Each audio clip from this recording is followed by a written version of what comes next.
Hi guys, me again.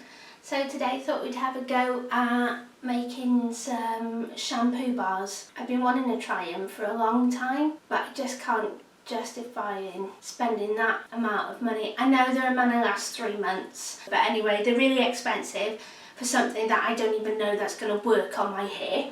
So I've done a bit of research. So I already make a lot of my own soaps. I don't use the lye. You can make it with lye, but a lot of the times my little boy likes helping me, and with lye it releases so much chemicals.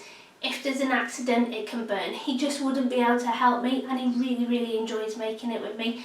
So I found something called Melt and Pour. It's this is a crystal soap base, and I got these from Hobbycraft, and you can get loads of different ones. And I had a look today, and they range anywhere from £6 to £8.50 a tub, a kilo or £2. So I've got a crystal soap base. This is just an organic clear one. Then I've got oatmeal and shea butter. And then I've just got, what's this one? A crystal white base. There's not much left because I've used that one. So today, yeah, I'm just going to be using this clear one. This is some of the soap I make. So this one, I use the white crystal base. I've added different things to it. And also I put my poppy seeds in it because it makes a really good exfoliator. I do use it on my face, but very gently, but it's mainly for my hands for when I'm gardening. They get like, the soil really gets into my skin because I don't wear gloves all the time. This is just lovely, and I've got added moisturiser in this to stop my hands going dry. This lasts ages. I think I made it in January. It does, it lasts ages and still got, and I just slice it up and use it. Yeah, so today we're going to be doing a shampoo bar, and I've read online now that you can use these soap bases as a shampoo bar. They're great for using for shampoos. So I thought I'd give it a go. I don't want to make a massive batch today because I don't know if it's going to work on my hair. So I'm just going to make a little bit and see how I get on. Now, I've got some different moulds here, and these are silicone molds. And I bought these from the charity shop. I think this one was 25p and this one was maybe 50p or 75p. This one's pineapples, but I think they're just a little bit too small for me to hold and wash my hair. I'm going to be using the star one. I thought that'd be quite nice. I've also bought, when I started off making my own soaps, these plastic little soap moulds. Maybe actually that would be quite good as one as well. Right, so those are the moulds. Okay, so I have got really dry frizzy hair, and I was reading the best thing for dry frizzy hair is to use honey and milk. I'm going to try it with powdered milk because I just think that would last longer and not go off as much as milk. I don't know if making it into a soap would preserve it, but I'm going to use honey and milk today. A carrier oil. So I've got sweet almond oil and just plain olive oil. I'm just going to go for the plain olive oil today. Again, that says because it's best for dry frizzy hair. I've also got a tiny little bit of cocoa butter. So I'm going to put that in. You could use any of this. So there's like rapeseed oil, shea butter, cocoa butter, coconut oil. There's loads of different things. Also, it says that I suggest to put extra vitamin E in it. Now, I haven't got a bottle of vitamin E, but I have got these capsules. Got these little capsules. So I'm going to just pierce one of these and put this in it as well. You can also put, if you want to put colouring in it, you can put flowers in it, anything you want. And essential oil. Today I'm going to use sweet orange oil because that's all I have. You could put lavender, rosemary, or anything you want. And you can also put herbs in it, mint, thyme, rosemary, oregano, bergamot. Oh, and also I've got some beeswax. So I'm going to cut a little bit of that up and put that in as well because that's meant to help with dry frizzy hair. Right, I hope you can see me okay. So I've got my saucepan with hot water And I'm going to put my bowl on, and then I'm going to get some of my soap base. I don't usually measure. So you just stick your knife in it and slice it.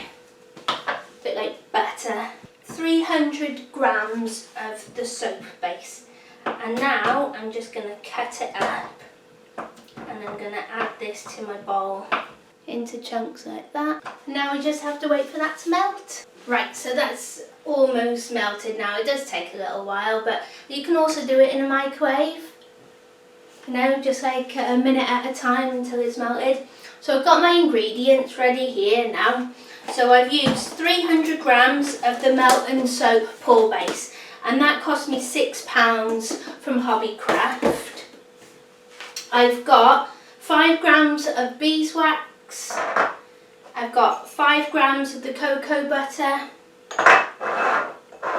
or cocoa butter. I'm going to use a teaspoon of honey, a teaspoon of the dried milk, a tablespoon of the olive oil, 1 vitamin E capsule, and I don't know, about 10-15 drops of sweet orange oil, essential oil. I also got this free sample with something, I can't remember, and it's argan oil repairing deep conditioner, and it strengthens, restores and smooths. It's for dry damaged hair. I've used a little bit of it, so I'm going to put some of that in as well. It's a bit trial and error, see how it goes. So another reason why I'm using this, the crystal soap base, it's got a lot of glycerin in it.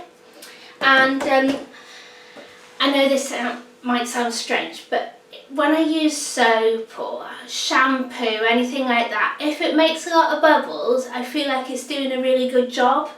If it doesn't make bubbles, then I don't feel clean, or it hasn't done the job properly. So a glycerin-based soap will make it really soapy and frothy. So yeah, that's why I'm using this one. I'm going to take this off the heat now, and I'm going to start adding my stuff. So this is my cocoa butter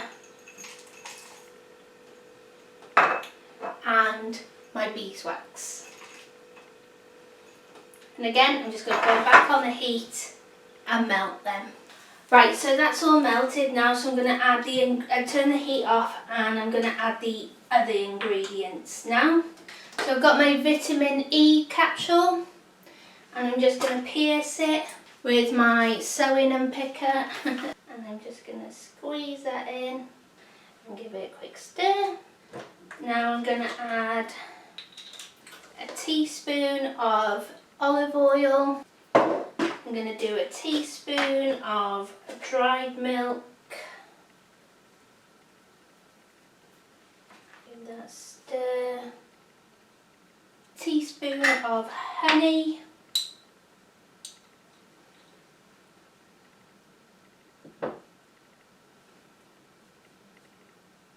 And I'm just going to add some of the conditioner as well.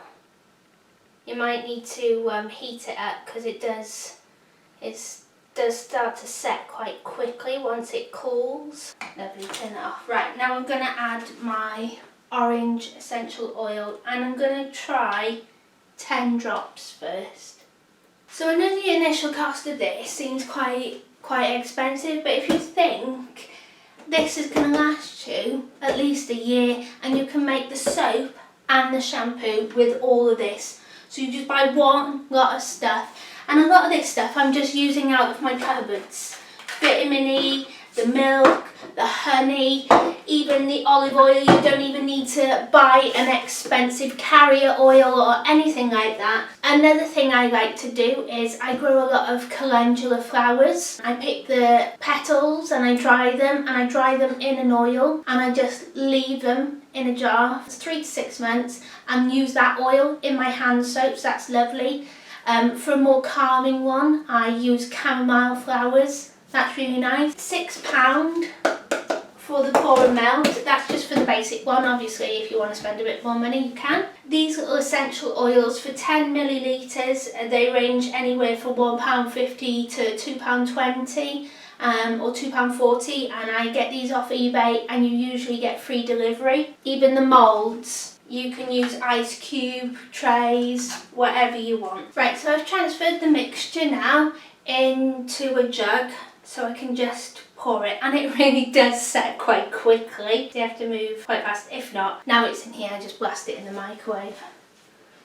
So let's see how much we can get.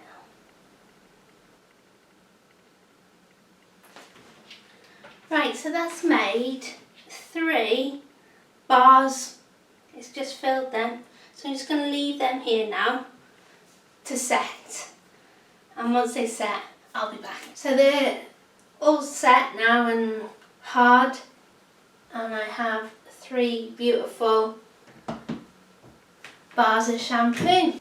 I don't know how they're going to turn out, but I'll let you know. But I do know you're meant to use them for about a month before you can really tell any difference, because you've got to wash away all the shop bought shampoo and conditioner, and then hopefully after a month I should be able to tell. Well, hopefully I'll be able to tell from the first time if they're any good. So, but they smell really nice. And then once I know that I can use this and it's good for my hair, start experimenting with different things, and then I can maybe spend a bit more money or maybe a bit more time making them look a bit more pretty. I think they're lovely as they are. But I could start adding herbs and flowers from the garden. I could maybe start looking at some dyes to put in it, maybe different ingredients. I might use the more expensive pour and melt base. I'm really chuffed with that. I worked it out, £6 for 1 kilo of this base mix.